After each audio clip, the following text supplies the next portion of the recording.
मेरे एक हाथ में नोटों की गड्डी है और एक हाथ में मिठाई का डब्बा है। आप लोग यही समझ सकते हो कि ये ना आपका राखी का बोनस है। आप लोगों को जो चाहिए वो आप लोग ले सकते हो। आलिया, क्या सोच रही हो? तुम्हें इनमें से जो भी चाहिए वो तुम ले सकती हो। पहले तुम्हारी बारी है। जी मैम, बाय द वे इस मिठाई के डब्बे का मैं क्या ही करूँगी, मुझे इसकी कोई नीड नहीं है। मैं तो ना मैम ये पैसे ही लेना चाहूँगी। Very good Alia. और प्रिया, अब तुम्हारी बारी। तुम्हें क्या चाहिए इन दोनों में से? मैम मुझे भी ये मिठाई नहीं चाहिए, मैं इन दिनों डाइट पे हूँ ना, इसलिए पैसे चलेगा। वैसे भी सही डिसीजन है तुम्हारा जो तुमने पैसे ले लिए। आज के ज़माने में मिठाई कौन ही खाता है ना? Of course ma'am. और आलिया, हमने अच्छा डिसीजन लिया जो हमने पैसे चूज किए। चले आप। ओके मैम, हम लोग चलते हैं। अब एक मिठाई का डब्बा और एक ही नोटों की गड्डी बची है। अब लेने वाले तुम दोनों चूज कर लो। तुम्हें क्या चाहिए? एक काम करती हूँ, मैं भी पैसे ही ले लेती हूँ। मैं मिठाई ले लेती हूँ मैम। कोई बात नहीं प्रियंका, तुम्हें शायद मिठाई ज़्यादा पसंद होगी इसलिए तुमने मिठाई ले ली। राहुल, अभी एक नोट की गड्डी बची है, ये तुम्हारे लिए ही बची है, ये लो। ठीक है मैम साहब, आपका ना बहुत बहुत धन्यवाद जो आपने मुझे पैसों की गड्डी दे दी। आपको पता है मुझे ना पैसों की बहुत ज़्यादा ज़रूरत थी और इन पैसों से ना मेरी सारी ज़रूरत पूरी हो जाएगी।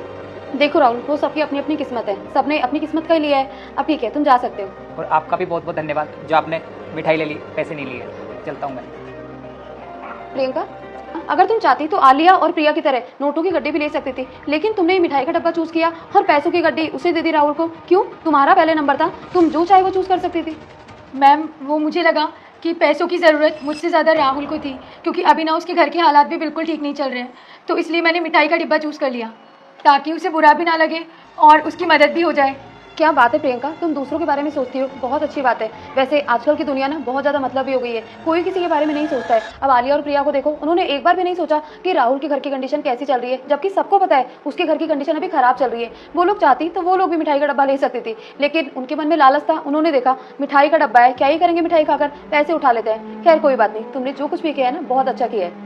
मेम साहब वो कहते हैं ना कि किसी का हक मारना अच्छी बात नहीं होती, जो जिसके नसीब में होता है वो उसे मिल ही जाता है। और मिठाई का क्या है, मेरे घर में मेरी माँ और मेरा छोटा भाई खा लेगा। चलिए मेम साहब, अब मैं चलती हूँ। ठीक है प्रियंका। चलो इस गवार के मजे लेते हैं। ओए प्रियंका सुन।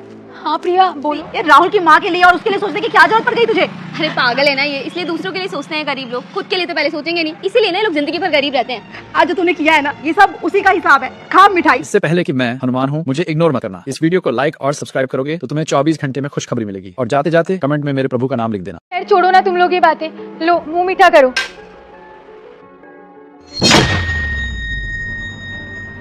अरे क्या हुआ, तुम लोग मिठाई क्यों नहीं खा रहे हो? लो मैं खिलाती हूँ। ओ हे भगवान, इतने सारे पैसे। भगवान जी आपका ना लाख लाख शुक्र है जो आपने ना मुझे इतने सारे पैसे दे दिए। ओह गॉड, इतने सारे पैसे।